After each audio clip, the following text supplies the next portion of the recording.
bienvenidos todos a este taller que esperemos que sea de vuestro agrado. Poco puedo decir como director técnico de un centro de innovación sobre cómo innovar y las bondades que tienen meter procesos de innovación en nuestros procesos o nuestro día a día. Indicaros que este taller se enmarca dentro de la actividad Coforma, que es un espacio de formación en materias de innovación empresarial para Madrid Norte. Y a su vez esta actividad se enmarca en un proyecto que llamamos Compite Madrid Norte, que podemos desarrollar gracias a una subvención a la convocatoria de entidades de enlace de la Comunidad de Madrid. Esta subvención incluye un porcentaje también de cofinanciación del Fondo de Desarrollo Regional del Fondo Social Europeo, a los cuales agradecemos profundamente su apoyo. También al Vicerrectorado de Innovación, Transferencia y Tecnología de la Universidad, que apuesta firmemente también por el desarrollo de estas actividades. Esta actividad en concreto la podemos hacer gracias, como no, a uno de los socios de este consorcio, que es Innor Madrid, y tenemos la suerte de contar hoy con su directora gerente, Isabel García Carneros, a la que invito a saludarnos y a presentar el ponente. Isabel, buenos días. Buenos días, pues os saludo. Encantada de nuevo de estar aquí y de organizar otro encuentro con la Fundación de la Universidad Autónoma de Madrid y de presentar a Ángel Alba, que estamos pues muy contentos de que haya aceptado amablemente la invitación a participar y más hoy, que es creo el Día de la Innovación. Os voy a presentar a Ángel Alba, que es fundador y CEO de la compañía Innolandia, innolandia.es. Es experto en gestión de la innovación y no puedo contar todo el currículum, pero bueno, brevemente participa como Innovation Coach en la Comisión Europea para el instrumento PYME, también como experto de innovación en los KICs del EIT, del European Institute of Innovation and Technology. Es profesor en diferentes escuelas de negocios y en 2012 puso en marcha la compañía que he comentado antes, pues para dar visibilidad, para fomentar el impacto de la innovación en las empresas, para enseñarlas a innovar a través de, bueno, pues de una combinación de producto, servicio online, offline, pero él nos lo va a contar muchísimo mejor, aunque también ha estado en la parte empresa como tal, dentro de la empresa, en una gran empresa, de hecho, en Procter & Gamble, como manager de innovación en el área logística. Es autor también del libro Manual Mínimo Viable de Innovación, que tenemos la suerte de contar con un ejemplar, todavía no lo hemos terminado, pero lo recomiendo.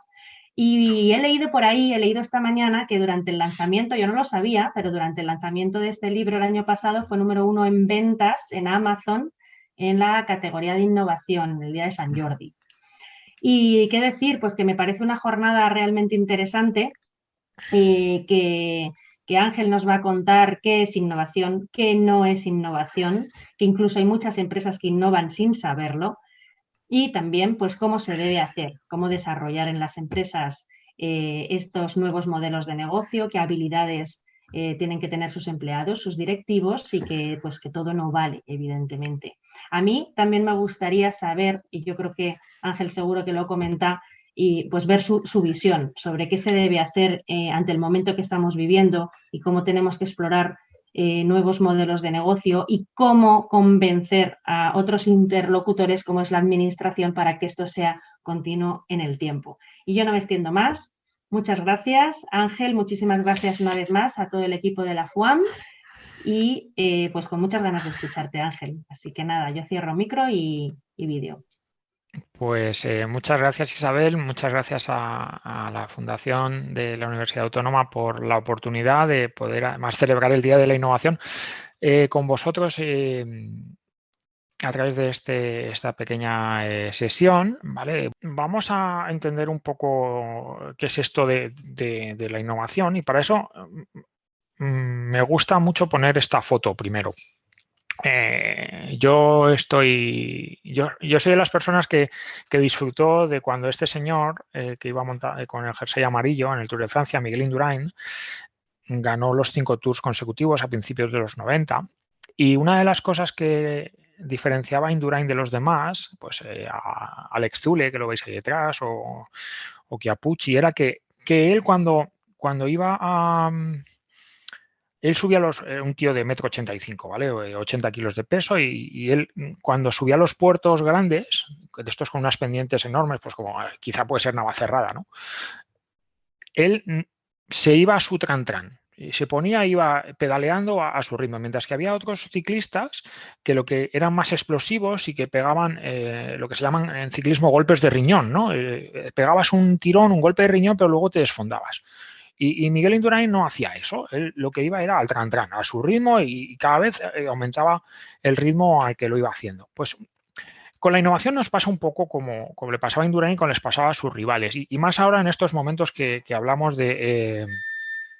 pues de los fondos europeos, está todo el mundo loco de dónde vamos a conseguir el dinero. Eso al final es como si fuéramos Chiappucci, ¿no? Como si lo que hiciéramos era un golpe de riñón.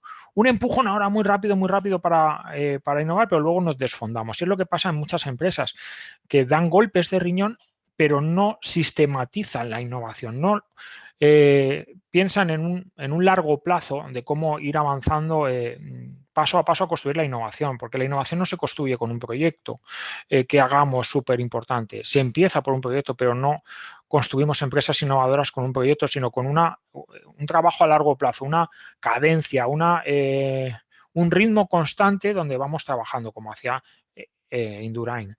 Porque si definimos qué es una empresa innovadora puede ser Google, sí, pero una empresa innovadora puede ser una empresa pequeña de 20 empleados que esté en la zona norte de Madrid o cualquier otra zona de España. Nosotros trabajamos para clientes que cotizan en el IBEX, empresas multinacionales, pero trabajamos para empresas de 30 empleados, pero que son innovadoras. ¿Por qué? Porque cumplen estas dos características que dice el profesor Clayton Christensen, que son tener a personas con el ADN innovador, y ahora hablaremos qué es eso del ADN innovador, y lo más importante es que ese ADN innovador se construye, se entrena, no es algo que venga genético, es decir, todos podemos ser innovadores, y después con que además cuentan con los procesos necesarios dentro de la empresa para que esas personas con el ADN puedan poner en práctica lo que saben hacer. Esto lo define el profesor Christensen en un libro que os recomiendo que os lo compréis en esta semana del libro, que se llama El ADN del innovador. Es mi libro de cabecera de innovación y es muy, muy interesante y además bastante fácil de leer. Ahora pensemos en esas personas, ¿vale? Esas personas con el ADN innovador. Pues nosotros hemos hecho un estudio donde definimos cuál es la radiografía de una persona innovadora. Y una de las cosas que hemos visto es que la mayoría de las personas con las que nos relacionamos y que tienen y trabajan en innovación son mujeres. Entonces, pues hemos creado como un personaje para ayudarnos a entenderlo mejor y ver cómo se trabaja en su día a día. Y le llamamos Laura. Pues Laura es una persona que trabaja en una empresa y que empieza a hacer cosas en temas de innovación. Ella no ha estudiado nada de innovación. ¿Por qué? Porque tú puedes ser innovador si vienes de una ingeniería, o puedes ser innovador si vienes de unos estudios de ciencias de la salud, o puedes ser innovador si has estudiado económicas, como es mi caso. ¿Vale? Simplemente es una persona que lo que tiene son ganas de cambiar las cosas. Son personas, las personas innovadoras, su principal motivación es querer resolver problemas. Bien sean problemas técnicos o bien sean problemas de negocio, de, oye, pues yo quiero que mi empresa funcione mejor, o yo estoy incómodo en la situación actual y yo quiero lanzar un nuevo producto, un nuevo modelo de negocio. Son personas que su principal motivación es cambiar las cosas. Pero claro, ¿cómo es el día a día de Laura? ¿En qué consiste? Pues en un montón de cosas. Y además, muchas lo que nos hacen es sentirnos frustrados, porque el trabajo del día a día del innovador tiene mucho de pelear, de empujar, de sobreponerse a situaciones que son incómodas. Entonces, un ejercicio que nosotros hicimos hace un par de años fue identificar lo que se llama el viaje del innovador, que es, oye, dentro de todas las tareas que tiene que hacer el innovador, ¿cómo se siente? ¿Qué cosas nos llenan, nos llenan, son emocionalmente atractivas, nos lo pasamos bien, son interesantes? Y cuáles son más complejas, pero que también hay que hacerlas, y contra esas pues tenemos que aprender a sobreponernos. Pues un innovador básicamente lo que identificamos es que tiene que hacer 6 grandes tareas. La primera es planificar la innovación. Después es generar ideas, utilizando para eso una serie de herramientas ágiles. En tercer lugar, yo creo que puedo pintar, ¿verdad? Sí. A ver, espérate. Vale. Una serie de... a ver. Sí, ahora puedo pintar. Vale, como os decía, primero tiene que planificar la innovación. Después tiene que generar ideas. Es decir, innovar no es solo tener ideas. O sea, hay que hacer más cosas. Después está utilizar una serie de herramientas que nos ayudan a idear y a hacer proyectos. Pero como os decía antes, una empresa innovadora no es solo la que hace proyectos, es una condición necesaria, pero no es suficiente. Después tiene que montar un sistema para que eso perdure en el tiempo y después tiene que desplegar, que es lo que yo llamo sacar del armario la innovación, que no solo la haga Laura y su equipo, sino que en todas las personas de la empresa pues participen en la innovación. Hay cosas que, como veis aquí, nos cuesta mucho, que por ejemplo a la hora de planificar la innovación es que no nos den recursos y nos tenemos que buscar la vida, o encontrar a gente que quiera participar en talleres de innovación, o gestionar un proyecto que cada vez va a peor, porque yo empiezo con mucha ilusión, pero luego al final el día a día es muy complicado, ¿no? Esto es lo que hace el innovador y tiene unas cosas que son positivas y otras cosas que son negativas. Pero cuando hablamos de cómo se empieza a innovar, nosotros hemos definido este modelo que se llama la pirámide de la innovación. Y habitualmente cuando una empresa quiere empezar a innovar, lo que hace es el jefe, el gerente, se coge a una persona de su confianza y dice, mira, he visto esta noticia o he estado en una charla, vamos a innovar.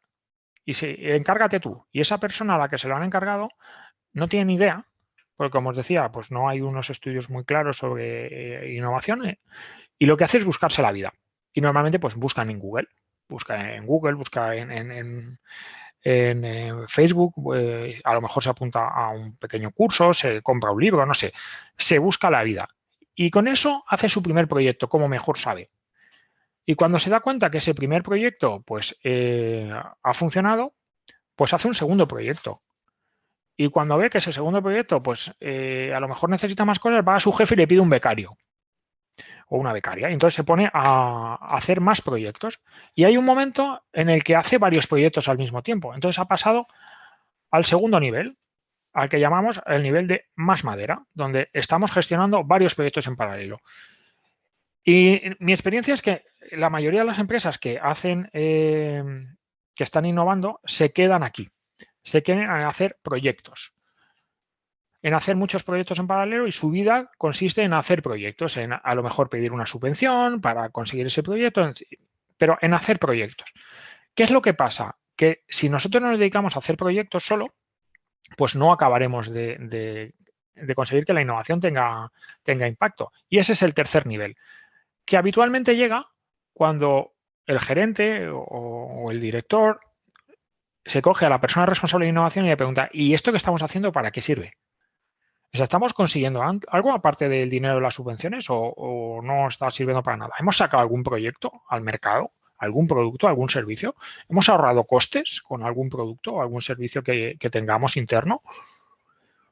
Y es cuando vamos al tercer nivel, que es el de sistema de innovación ágil, donde tenemos que construir los procesos suficientes para que la empresa pueda innovar de forma continua y que los proyectos estén alineados con la estrategia de la empresa.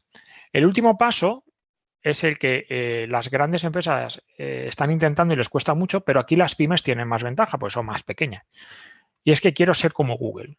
Consiste en que la innovación forme parte del día a día de las empresas, de todas las personas de las empresas y que innove todo el mundo y no solo las personas que están en un departamento concreto de innovación.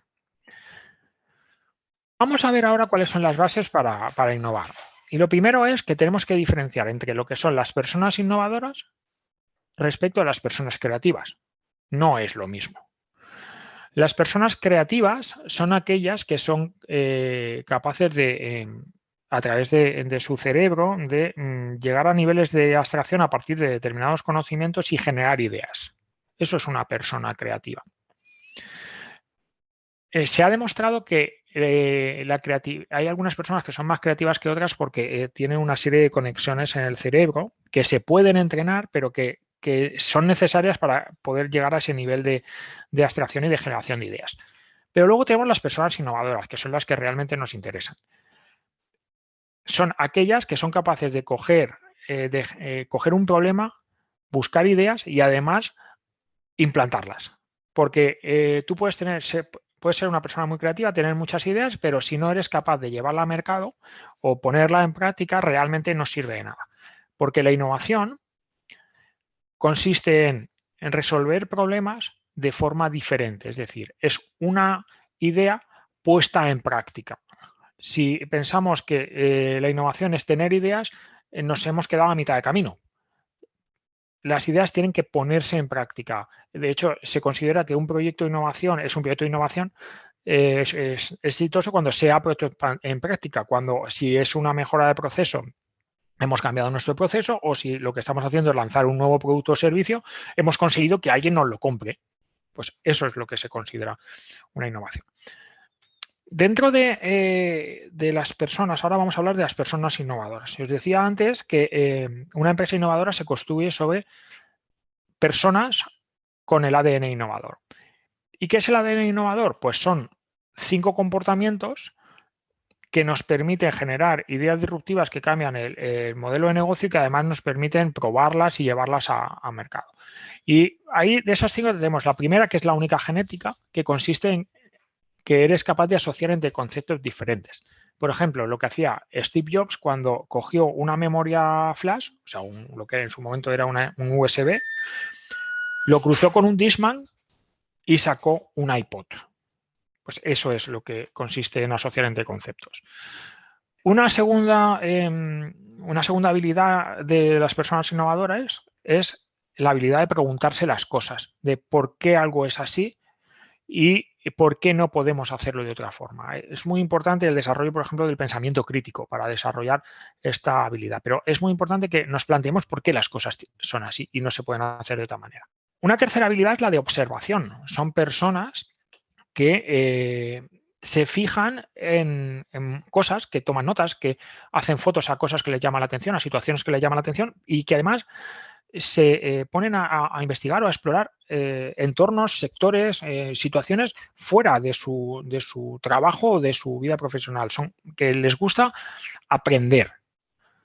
Una cuarta habilidad es la de que son personas que crean redes, que son capaces de trabajar en equipo con personas muy creativas y que tienen un grupo de gente en la que confían, en la que les comparten esas ideas, por muy absurdas que sean, que puedan parecer. Y luego el quinto comportamiento es que son personas que experimentan, que no les da miedo probar y equivocarse. Es algo fundamental a la hora de llevar al mercado las innovaciones. Y aquí estas 5 habilidades son lo que Clayton Christensen denominó las habilidades de descubrimiento, forman el ADN innovador frente a las habilidades de ejecución que habitualmente es lo que nos enseñan cuando estudiamos, que es a convertir visión en metas, a analizar y planificar, a poner en práctica los planes, a ejecutar y a trabajar dentro de un marco establecido, mientras que las otras son las que tienen las personas con el ADN innovador. Un tema importante, ya sabemos las personas, ¿vale? Pero ¿por dónde empiezo a innovar? Pues para empezar a innovar tengo que tener un reto. Y un reto es un problema donde me quiero centrar para resolverlo. Porque si no tengo claro cuál es el reto, cuál es el problema que quiero resolver, al final que me aparezca una idea es pura serendipia, es pura casualidad. Entonces, ¿de dónde podemos sacar esos retos, esos problemas? Pues seguro que muchos de vosotros en vuestras empresas ya sabéis dónde tenéis los problemas. Ya sabéis qué cosas tenéis que cambiar. Y si no lo sabéis, pues os invito a que utilicéis esta herramienta que se llama los 10 tipos de innovación de Dublin y donde te divide lo que es quizá las áreas de la empresa, te divide en 10 oportunidades de innovación. Puedes pensar en cómo puedes, en el profit model, en cómo puedes generar nuevos ingresos, nuevas formas de precios. La network o la red consiste en cómo puedes aliarte con otras empresas o con otros profesionales para hacer tu trabajo. Estructura es cómo puedes cambiar la estructura de tu empresa para ser más eficiente. Procesos, cómo puedes modificar o crear nuevos procesos que te permitan también ser más eficiente. El Product Performance consiste en cómo puedes mejorar el funcionamiento de tu producto o crear nuevos productos.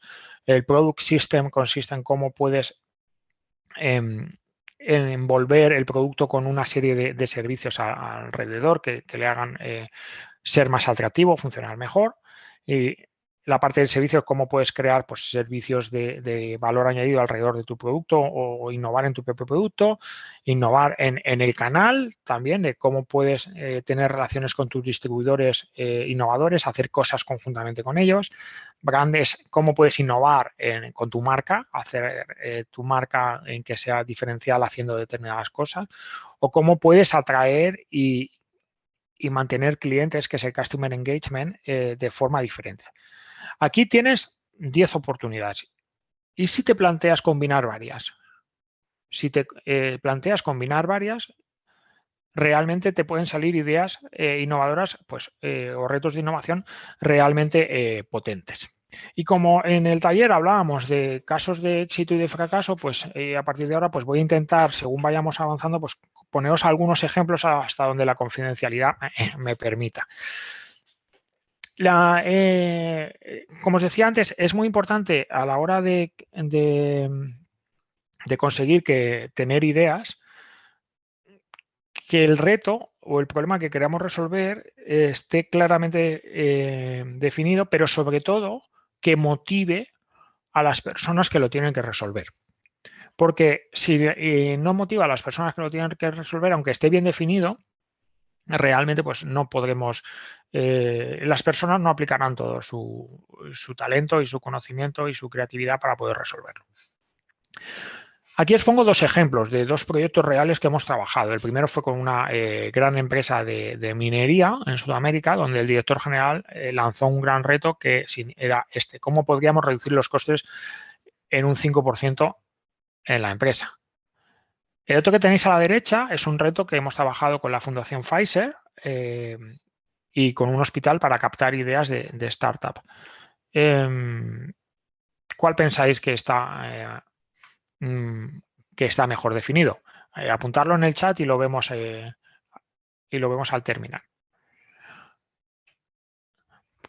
Definimos el reto y una vez que definimos el reto, pues lo que tenemos que hacer es resolver ese reto, resolver ese problema. Y entramos en lo que nosotros llamamos el primer nivel de la pirámide, que llamamos hacer proyectos de forma ágil. Y para eso es muy importante que desde la dirección de la empresa definamos cuáles son las condiciones imprescindibles o mínimas que necesitamos para que la innovación pase. Y nosotros las hemos definido con una cosa que se llamaba el modelo Innolandia Kindergarten, o el modelo guardería. Y nosotros necesitamos tres elementos fundamentales. El primero es, las personas necesitan tiempo. Todo el mundo está muy ocupado en su trabajo, pero o le ponemos tiempo dedicado expresamente a las empresas, a las personas, perdón, para que dediquen a actividades de innovación que no son las mismas del día a día, o realmente esto no funciona. O sea, hasta el punto, os cuento algo que nos pasó ayer. Ayer teníamos una reunión con el director de innovación de una empresa multinacional y que nos paró el proyecto porque dijo, no se está dedicando tiempo suficiente, las personas no están dedicando tiempo el suficiente, voy a hablar con la dirección general para ver si les va a dejar de verdad el tiempo o no, porque si no les va a dejar de verdad el tiempo, vamos a dejar de hacer el proyecto. Esto es así, no se puede compaginar, no podemos dedicar a la innovación el tiempo que nos sobre el día a día. No, hay que bloquear tiempo en la agenda para hacerlo. Lo segundo que necesitamos es espacio.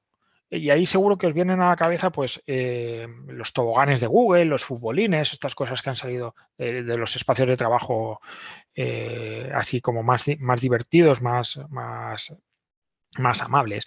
Lo que hay detrás, no se trata de que pongáis un futbolín en vuestra empresa. Claro, si queréis la ponéis, pero no hace falta.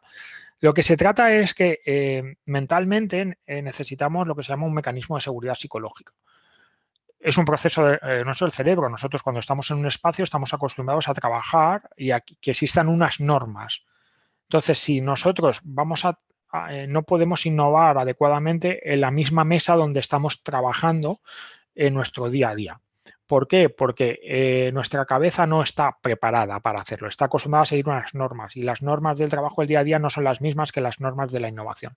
Entonces, tener una sala de innovación, por ejemplo, lo que nos permite es que cuando entres en esa sala, tu cerebro ya sabe que las reglas son otras. Aquí me puedo equivocar y no me van a echar la bronca. Y lo último que necesitamos son incentivos, es hacer que las personas pues, estén interesadas y motivadas en innovar. ¿Y cómo podemos hacer? Pues bueno, ahora veremos en varios ejemplos. Os pongo un ejemplo muy rápido, porque veo que voy fatal de tiempo, de un caso real que estamos haciendo con una empresa de alimentación con 150 empleados. O sea, no es una mega empresa. Y estamos ayudándoles a crear equipos de innovación de 4 o 5 personas. Y aquí lo que definimos es que con aprobación de dirección general es que iban a tener 4 horas a la semana dedicadas a innovación en bloques mínimos de 2 horas y se iba a fijar un horario fijo. Cada equipo tenía que definir cuándo. Que además una hora iba a ser de mentoring con nosotros, donde cada departamento se tenía que organizar para que cubriera la ausencia de esa persona. Es decir, que cuando llegara no se encontrara con una pila de correos que responder, sino que ese trabajo había que cubrirlo.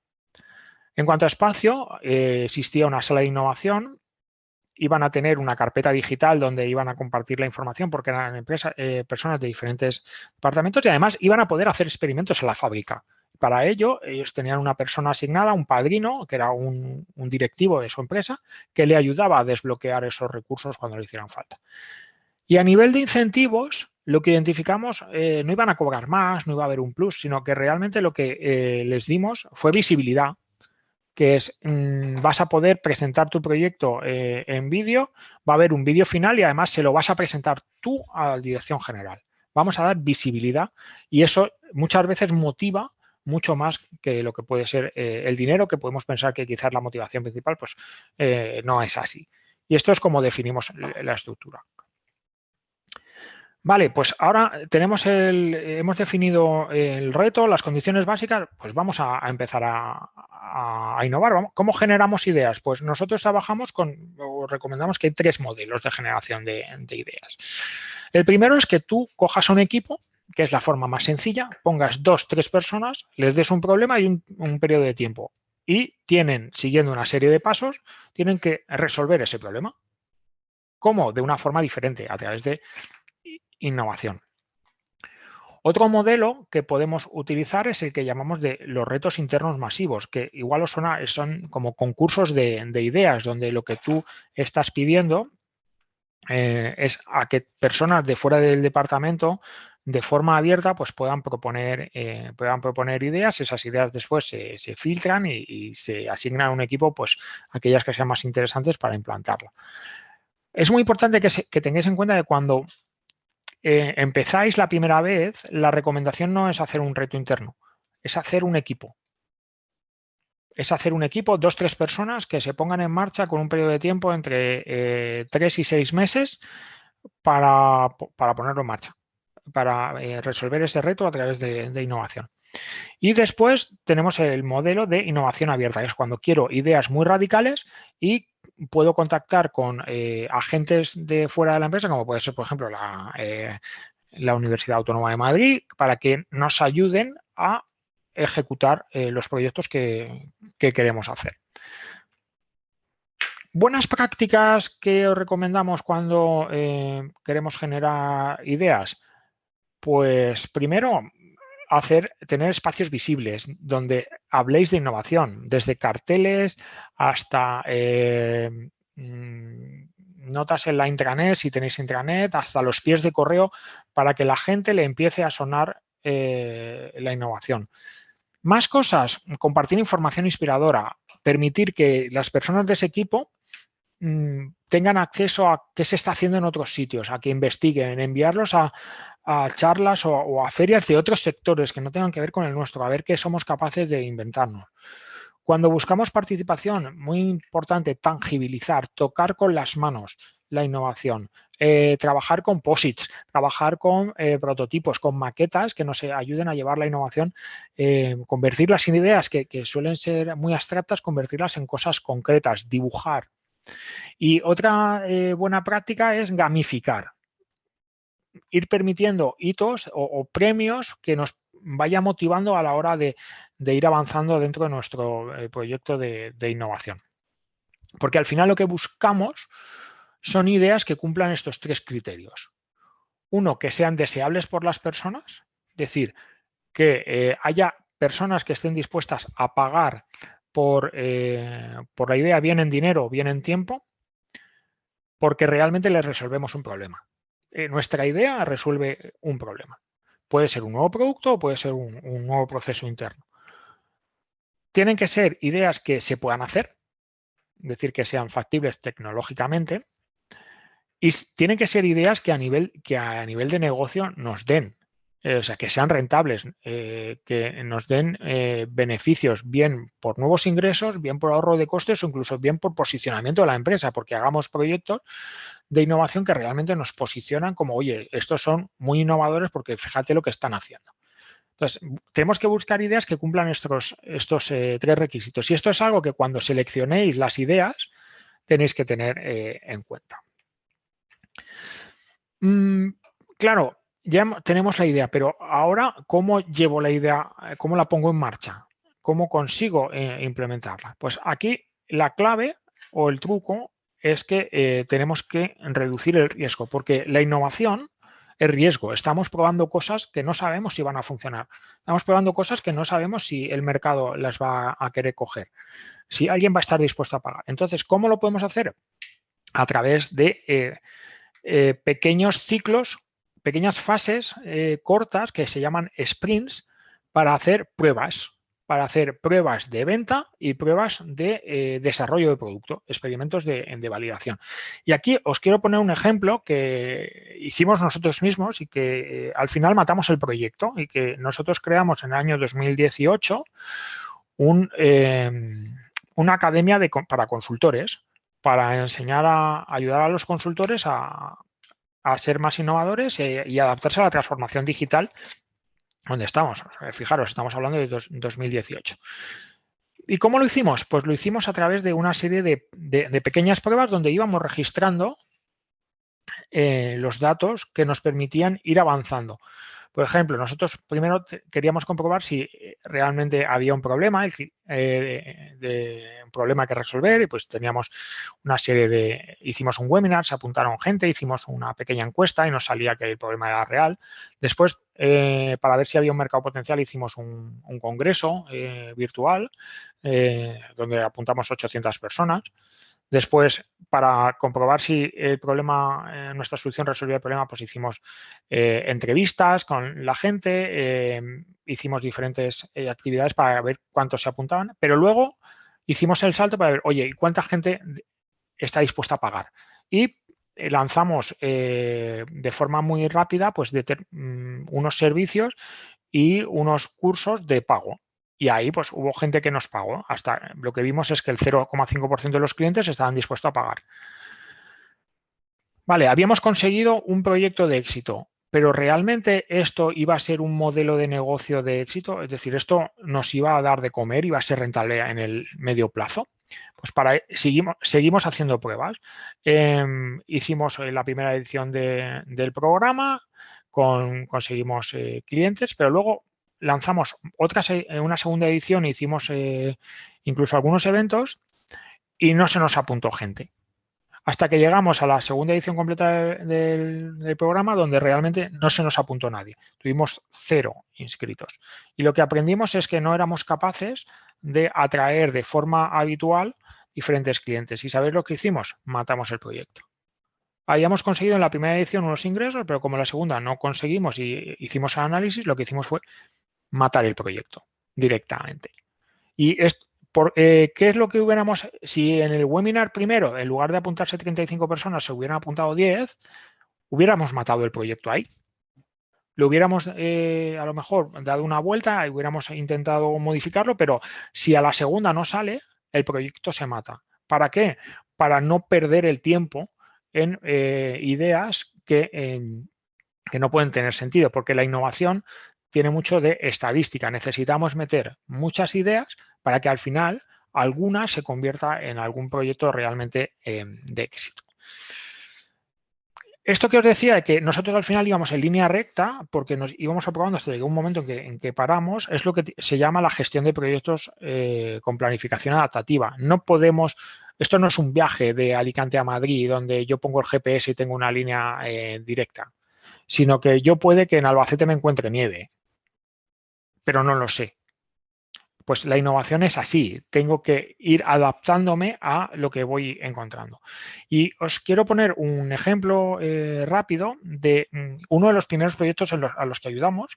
Fue una empresa sueca, un emprendedor sueco que vino a Alicante y que nos llamaron del Ayuntamiento de Alicante para ayudarle, para mentorizarle.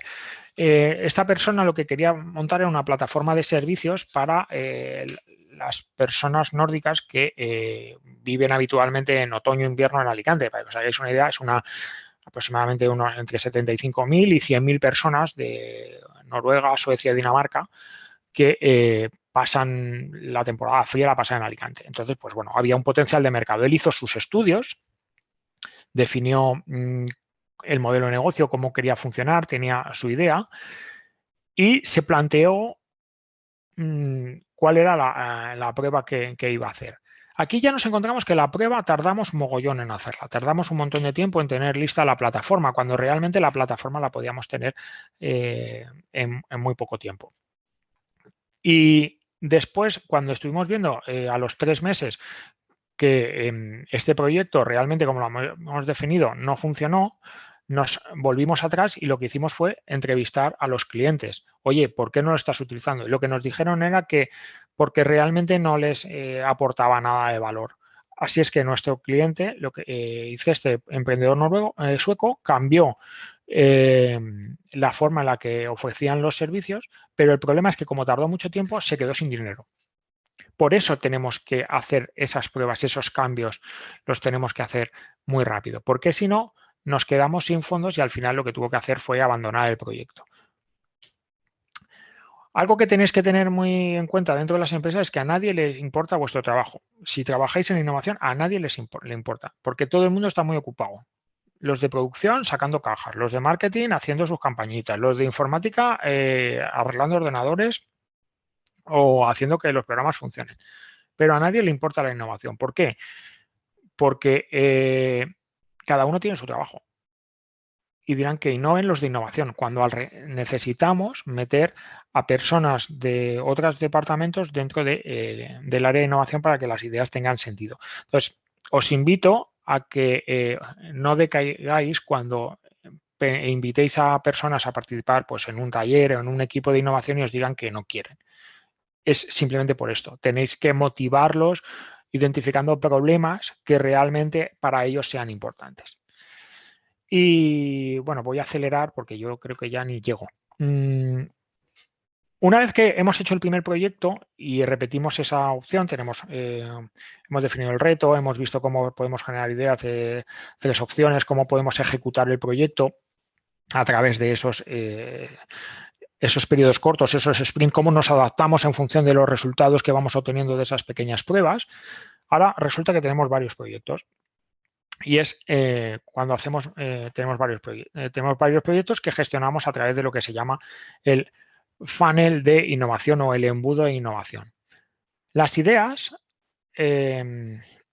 parten de un problema que hemos visto antes, pero cuando tenemos varias tenemos que decidir dónde vamos a poner los recursos, porque a lo mejor tenemos muchas ideas, pero ¿cuáles son las que vamos a realizar? ¿Dónde ponemos? ¿A qué equipo asigno? Y para eso utilizamos esta herramienta que veis aquí, que se llama el embudo de innovación. Entonces, nosotros, dentro de cada una de las fases del embudo, que representan el camino por el que va una idea desde que tenemos la idea hasta que llega al mercado, pues lo que marcamos son una serie de puntos de evaluación. De tal forma que yo puedo matar un proyecto, como os he dicho antes, en cualquiera de esas fases. Así que yo puedo ir avanzando los proyectos y decidir, pues mira, voy a tener 2 proyectos en esta fase o voy a tener un proyecto solo en esta fase. Y defino cuántos proyectos en base al número de personas que yo tenga disponibles, cuántas horas tenga, pues son los proyectos que yo puedo realizar. Muy importante que planteéis puntos de evaluación de los proyectos. No tener una idea e inmediatamente poneros a hacerla, sino evaluar si realmente merece la pena estudiar esa idea. ¿Por qué? Pues por una serie de criterios que hayáis puesto, pues porque estratégicamente os encaja, porque resuelve realmente un problema, porque tecnológicamente se puede hacer, lo que sea. Pero no quedaros solo con esa evaluación, sino empezar a trabajar en esos sprints cortos y ir haciendo evaluaciones periódicas para ver si merece la pena matar el proyecto o no matarlo. Y si matamos un proyecto, lo que hacemos es metemos otro, ¿vale? Y de tal forma que lo vamos haciendo de forma secuencial. Un caso importante, un caso real y un problema que ocurre con muchos proyectos es que esto es un caso real, ¿vale? De un proyecto que hicimos para la región de Murcia, donde asesoramos a un grupo de empresas en implantar pues, sus modelos de innovación. Y hubo cuando les dijimos, quiero que nos pongáis vuestros proyectos dentro de este embudo para ver cómo están avanzando, si están en la fase de ideas, si lo estamos probando, si tenemos ya un producto con clientes o si ya esto se lo hemos dado a los comerciales, pues hubo una empresa que dijo, bueno, nosotros tenemos hasta 7 proyectos y empezaron a poner las etiquetas. Y ¿sabéis lo que vimos? Que eran los que más proyectos tenían, pero ningún proyecto llegaba a mercado. Todos se morían en la parte de tengo una idea, busco una subvención, esa subvención me ayuda a hacer el proyecto, pero aquí lo dejo. Y se quedaban aquí.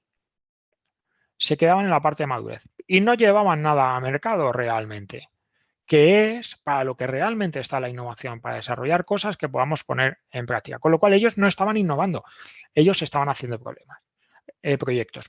Si es que, ¿cuál es el secreto para evitar caer en esto? El foco.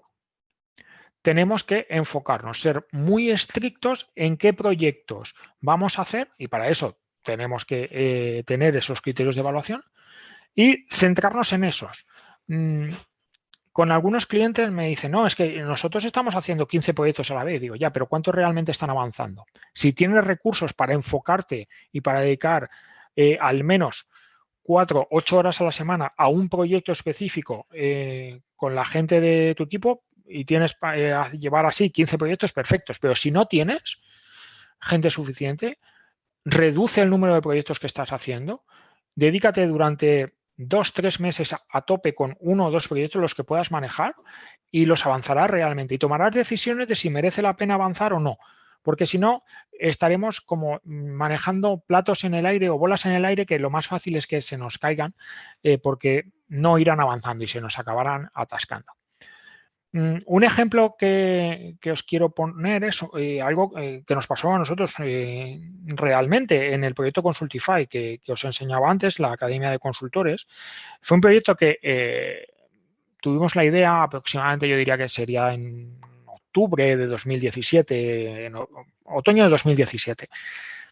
Y bueno, teníamos claro cómo empezar a hacer cosas, pero llegó febrero de 2018 y nos dimos cuenta de que no habíamos avanzado nada. Pero nada era nada. Así es que cuando nos reunimos en el equipo y vimos por qué no habíamos avanzado era porque no estábamos haciendo lo que pedíamos a nuestros clientes, que era que dedicaran tiempo, bloquearan tiempo de su agenda realmente a trabajar con esos proyectos de innovación. Así es que desde entonces, y todavía lo mantenemos, lo que nos bloqueamos en la agenda, si lo veis aquí, está el colorcito amarillo, es un día bloqueado para hacer tareas de ese proyecto. Esta es mi agenda en ese momento. Entonces teníamos marcado un día en la agenda para que el equipo dedicara trabajo, las personas asignadas a los proyectos se dedicaran. Actualmente tenemos definido que el 10% de nuestro tiempo son 4 horas a la semana, tenemos que dedicarlas a proyectos de innovación interna. Y nosotros somos una consultora pequeñita, es decir, no somos un McKinsey o un Pricewaterhouse. Y todas las personas del equipo tienen que dedicar 4 horas a la semana a proyectos de innovación, bien de nuevos productos que estamos planteando o bien de procesos internos de mejora. Como decía antes Isabel, me preguntaba, bueno, ¿y cómo podemos innovar en la pandemia? Pues dejarme que os cuente 2 cosas, porque ya fuera de tiempo absoluto. ¿Se puede innovar en la pandemia? Sí, claramente. Nosotros hemos hecho un estudio dentro de la radiografía del innovador, que llamamos radiografía del innovador edición COVID, que lo publicamos. Los datos están recogidos en la final de la segunda ola, principio de la tercera, noviembre, diciembre, es decir, ya había pasado tiempo. Y aquí lo que descubrimos es que eso que podíamos pensar que mucha gente había dejado de innovar en la pandemia era mentira. Y nos dimos cuenta que el 36% de las personas habían lanzado nuevos proyectos, nuevos productos, nuevos servicios, nuevos procesos e incluso el 25% habían aumentado el presupuesto en innovación. Es decir, se habían arremangado y habían dicho, oye, pues la innovación es parte de la solución. Y es lo que plantearon. Y lo que vimos es que el 38% ralentizan y solo el 16% reduce el presupuesto. Es decir, el mismo número de empresas que dicen que ralentizan es el mismo número que de verdad se lo creen la innovación y apuestan para adelante y lanzan nuevos proyectos, incluso algunos aumentando el presupuesto que se está dedicando.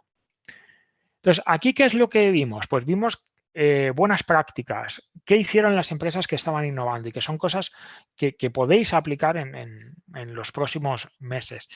Y los hemos agrupado en 3 bloques. El primero es el consumidor ha cambiado, el cliente ha cambiado, hay que ofrecerle nuevos productos al consumidor. Luego os pasaré un artículo que hemos publicado en Sintete donde detallamos exactamente cada una de estas buenas prácticas.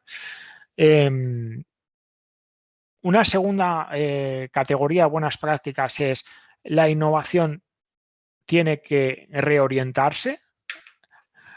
¿Dónde tengo que poner el foco? ¿Cuáles son mis vectores estratégicos? Voy a coger la sostenibilidad, o sea, muchas empresas han cogido la sostenibilidad como parte de la innovación, ha dejado de estar la sostenibilidad del medio ambiente, la economía circular, ha dejado de ser RSC, responsabilidad social corporativa, han cogido proyectos de innovación. Después hablamos también de trabajar la cultura, enseñar a las personas de nuestra empresa, a todas las personas a innovar. Y después hay un último bloque de buenas prácticas que tienen que ver con, de repente hemos aprendido a que se puede innovar de forma digital. Se pueden hacer talleres online digitales, se puede entrevistar a clientes de forma digital, se pueden hacer proyectos de forma colaborativa, podemos filtrar mejor la información que nos llega, o sea, se pueden hacer muchas cosas de forma digital. Si es que os animo a probarlo. Y fundamentalmente me gustaría terminar solo con una frase que utilizo mucho, es que todo el mundo puede innovar. Da igual que seas un emprendedor, da igual que seas una pequeña empresa tradicional de 8 empleados, da igual que seas una multinacional de 200.000. Al final, todo el mundo puede innovar y solo se necesita actitud y metodología. Actitud es querer cambiar las cosas, querer resolver problemas. Y metodología, pues una serie de herramientas que podemos ir aplicando en función del caso en el que nos encontremos. Y esto, pues, si queréis, podéis encontrarlas alguna en este link, que es el libro que comentaba antes Isabel, el manual mínimo viable de innovación, donde explico pues, un montón de herramientas que podéis utilizar en función del proyecto, de la situación dentro de la pirámide de innovación en la que os encontréis. Bueno, esto es todo lo que os quería contar sobre innovación. A partir de aquí, pues encantado de responder a las preguntas que tengáis o dudas que tengáis.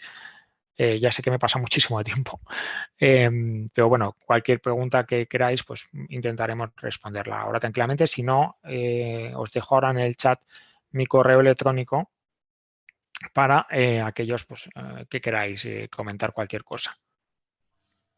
Muchísimas gracias, Ángel. Bueno, nos hemos pasado un poquito de tiempo, pero es verdad que era súper interesante.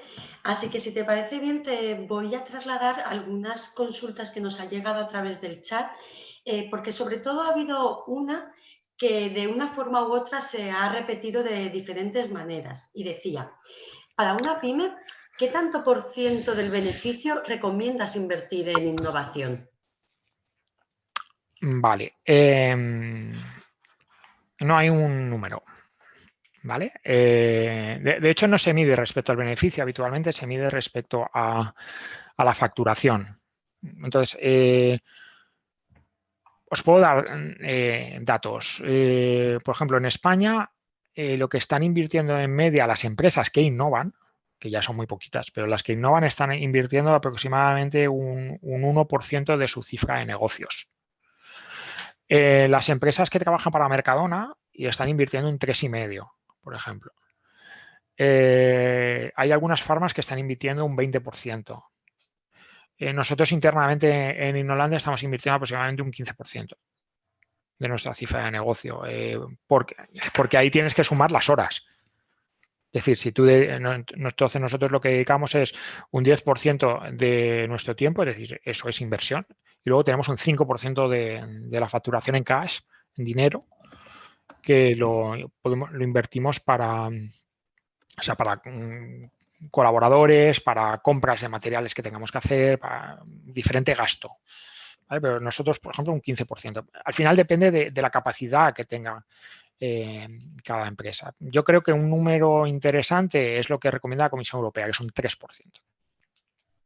Vale, pues nos quedamos con esa cifra, aunque como bien dices, no hay un número exacto. Y hay otra pregunta que nos ha llegado y yo creo que va a ser bastante interesante porque nos preguntan que en tu opinión, ¿cuál es la diferencia entre innovación y mejora continua o la búsqueda de la excelencia? Es complicado, ¿vale? Porque es uno de los grandes debates que tenemos. De hecho, hay una evolución bastante natural en muchas empresas de que las personas que cogen la innovación son los que vienen de calidad. Suele ser una evolución bastante natural. ¿Cuál es la diferencia? Para mí es el riesgo. En la mejora continua apenas si hay riesgo. Se trata de hacer pequeñas mejoras sobre un proceso o un producto que ya conoces. La innovación sí existe riesgo. Es porque no sabes qué va a pasar. No sabes si implantas una nueva máquina si va a funcionar o no. No sabes si lanzas un nuevo producto si va a funcionar o no. O sea, pasar de tener un yogur de fresa a un yogur de limón, eso es una mejora continua. Pasar de tener un yogur de fresa a hacer batidos de Macedonia, eso es una innovación, porque no sabes cómo va a responder el mercado ni sabes si tu máquina lo va a ser capaz de hacer. Entonces, esa es la gran diferencia. De hecho, tenemos hace unas semanas hicimos un debate en LinkedIn súper interesante que hablaba de eso y puse el resumen de ese debate, lo tengo en el blog, luego te lo puedo pasar, Cristina, si quieres, y lo puedes compartir con los asistentes, porque sí que Genial. hablábamos de eso, ¿no? Había muchas opiniones, pero yo creo que al final la gran diferencia es el riesgo. Es el riesgo. El riesgo, perfecto. Otra de las preguntas que nos hacían llegar dice así, sobre el kindergarten y los elementos necesarios, ¿no consisten todos ellos en que se aprueben los presupuestos suficientes anualmente por parte de la Dirección General? En caso contrario, ¿se trataría de innovación precaria o clandestina? Buena pregunta. Efectivamente, los directivos, yo digo que los directivos solo hablan de una forma, que es con el presupuesto. Entonces, efectivamente, o sea, tú puedes decir tener una placa muy chula o en tu web. Nosotros, nuestro valor es la innovación, ya, pero ¿cuánto inviertes? ¿Cuánto tiempo tu gente puede dedicar a innovación? ¿Cuánto tiempo tú como directivo dedicas a innovación? Es un indicador muy interesante de Alex Osterwalder, ¿no? Que dice, yo pregunto siempre que voy a entrar en un cliente, ¿cuánto tiempo dedica el director general a innovación? Si no dedica tiempo, no entramos a trabajar con esa empresa, porque realmente no innova. ¿Vale? Entonces, volviendo un poco a lo del tema del kindergarten, puedes considerarlo como parte del presupuesto, pero hay empresas que no consideran el presupuesto en horas, por ejemplo, ¿no? Entonces, tú lo que tienes que asegurar es que la gente pueda dedicar tiempo. Y tener una sala, pues si tú tienes el presupuesto, si la tienes hecha, no necesitas presupuesto.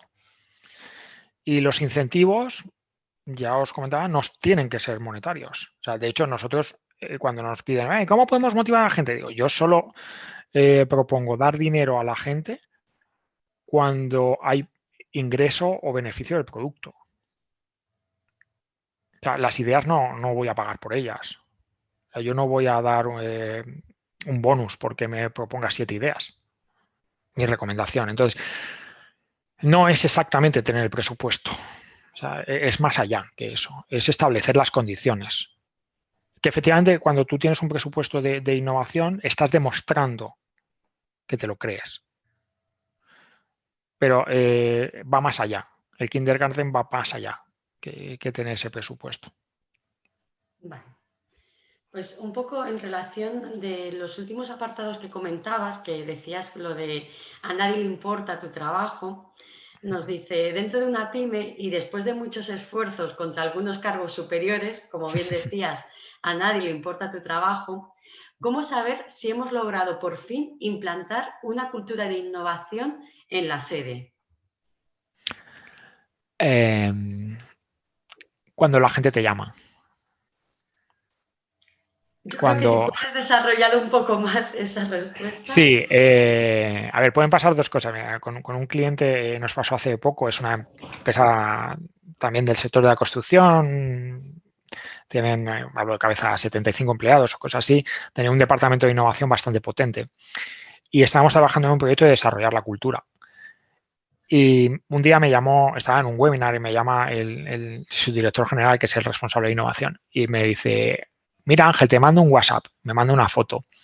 Y en esa foto lo que se veía era al director de un departamento liderando una sesión de innovación con gente de varios departamentos. Eso es cultura innovadora. Cuando la gente innova sin que tú le pongas una pistola. Cuando la gente te llama para innovar porque realmente lo ve necesario. Cuando sale de ellos. Esa es la cultura innovadora. Dice mi amigo Miguel Borrás de Antara que la cultura es lo que la gente hace cuando el jefe no está. Entonces, una cultura innovadora la tienes cuando la gente innova sin que el jefe se lo pida. Sino que su forma de resolver problemas que se encuentran en su día a día es a través de la innovación. Eso es una cultura innovadora. Cuando te llaman, no tienes... vamos. ¿Cuándo, perdón? Cuando te llaman, yo creo que es cuando te llaman. Cuando te llaman. Cuando han visto el valor que aporta la innovación y cuando te llaman. Genial, pues mira, si te parece bien, Ángel, nos han entrado 2 preguntas más, una un poco más, entre comillas, teórica y otra un poquito de caso práctico, así que para no quitarte más tiempo, te las lanzo. No te preocupes, podemos estar aquí, tengo la comida ahí. Genial. Pues mira, otra de las preguntas que nos dice, Ángel, ¿podrías recomendar alguna herramienta o proceso que nos ayude a gestionar varios proyectos de innovación al mismo tiempo que estamos llevando a cabo? Vale, por partes. El proceso es el funnel, que os he comentado, es el embudo de innovación donde tú tienes que tomar decisiones sobre qué proyectos tienen que avanzar y qué proyectos no tienen que avanzar. De hecho, dentro del libro explicamos tanto el funnel como otra herramienta que es el cálculo de recursos de proyectos, es decir, hasta cuánto puedo llegar, cuántos proyectos puedo hacer con los recursos que tengo. Si me hablas de herramientas informáticas, que me imagino que irá por ahí, nosotros trabajamos con Trello. Trabajamos fundamentalmente con Trello, tanto a nivel de tener visibilizados todos los proyectos en un único, es decir, ese embudo, creamos un Trello donde están todos los proyectos, en qué situación están. Y después cada proyecto tiene su propio Trello de cómo van avanzando las actividades. Básicamente utilizamos Trello porque no trabajamos por ejemplo, con la planificación tradicional de proyectos, porque en innovación tenemos que trabajar en planificación adaptativa, entonces no utilizamos un Gantt, no utilizamos Microsoft Office, o sea, Planner, por ejemplo. La Planner no, la otra, Project, no me salía. No trabajamos con herramientas adicionales de gestión de proyectos porque en innovación no creemos que funcione. Entonces, a nivel informático, pues, todas las que tengan que ver con Kanban, ¿no? O sea, para utilizar ese modelo de planificación adaptativa. Pues, Trello es la más sencilla. Nosotros utilizamos Trello con clientes. Asana lo utilizamos a nivel interno, es otra herramienta que funciona. También pues tenéis Kanban Flow, está Microsoft Planner. A mí particularmente no me gusta, pero es un tema mío. Todos los que tengáis en Microsoft Teams, Planner bien instalada. Y Trello se puede embeber dentro de Teams, que eso lo hemos hecho con varios clientes, de tal forma que lo puedes tener. Pues, a nivel de herramientas, yo lo que sugiero es trabajar con eso, a dos niveles. Un nivel de dónde están todos los proyectos dentro de mi embudo y luego cada proyecto tiene que tener como su tablero. Genial, pues mira, te comento la última pregunta. Además viene por parte de Ana y nos dice: hago productos artesanales de madera. Además de reciclar madera para realizar dichos productos, ¿qué tips, consejos o buena práctica me recomiendas para iniciar el proceso de innovación? En mi caso, soy una emprendedora informal que además dona un tanto por ciento de cada accesorio vendido a labor social. Uh-huh. A ver, primero tienes que identificar cuál es tu idea, cuál es. Cada uno de esos accesorios, o tu idea es tu propio modelo de negocio como empresa de artesanía. Si es tu empresa de artesanía, tienes que plantearte cómo puede ser diferente a otras empresas de artesanía. Entonces, eso es lo primero que tienes que hacer. Identificar cuáles son los elementos que te hacen diferencial y a partir de ahí probarlo. Y dando pequeñas pruebas de decir, bueno, así es como yo quiero ser, así soy diferente. Hay gente que me está comprando, no hay gente que me está comprando, y ir haciendo pruebas para demostrar si hay las tres bolas que os decía antes, ¿no? Hay mercado, hay gente que me compra por esto, si no, ¿por qué es? Tendré que cambiar lo que yo estoy ofreciendo. ¿Soy capaz de desarrollar esos productos? Y tercero, esto me da dinero. Tengo que evaluar esa idea en base a esos tres criterios. No sé si he contestado adecuadamente. Yo creo que sí, porque Ana, la verdad que ha sido una persona que ha seguido bastante activa por el chat y yo creo que sí. Pero bueno, Ángel, no te queremos quitar más tiempo, así que si lo deseas, si se te parece bien, si quieres mandar como ese último mensaje, ese último minuto de oro, algo que quieres que verdaderamente se quede la audiencia con ello, todo tuyo. Yo me quedaría con la última frase que os decía, ¿no? Al final, esto no va de tamaño de empresas. Esto no va tampoco de tecnología, esto va de personas. O sea, innovar va de personas, no es más que eso. Y esas personas lo que necesitan son dos cositas nada más. Una es actitud, es querer cambiar las cosas, querer resolver problemas. Y la segunda es utilizar las herramientas adecuadas para resolver esos problemas. Blockchain, inteligencia artificial, hay mucho ruido, pero no dejan de ser herramientas. Ya las cogeremos cuando nos hagan falta. Si es que al final lo importante es que las personas quieran hacer las cosas y eso cualquiera lo puede hacer. Genial, pues nos quedamos con ese mensaje de que verdaderamente cualquiera puede innovar. Y nada, y por nuestra parte, pues agradecerle a toda la audiencia que nos haya acompañado. Recordarles que el encuentro ha sido grabado y por tanto en unos días estará publicado en el canal de YouTube de la Fundación de la Universidad Autónoma de Madrid. Y simplemente recordarles que en el mes de mayo volvemos a celebrar otro taller Compite para ayudarles en la formación empresarial. Y además celebraremos un Open Innovation sobre la salud digital. Mira, Ana nos dice que muchas gracias y que ha quedado bastante claro.